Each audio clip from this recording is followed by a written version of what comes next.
రవివారము సంధ్య రాహుకాలపు పూజించిన శుభమంగళవారము మధ్యాహ్నము స్మరించిన శుక్రవారమందు సేవ తప్పించక చేసిన లభిస్తుంది మనకు రాజరాజేశ్వరి కరుణ.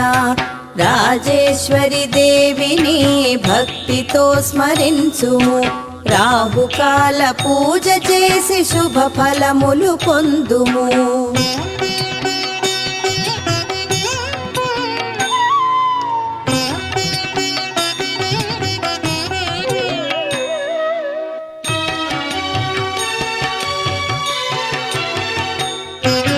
పూజా మందిరమునందు కలశము స్థాపించుము.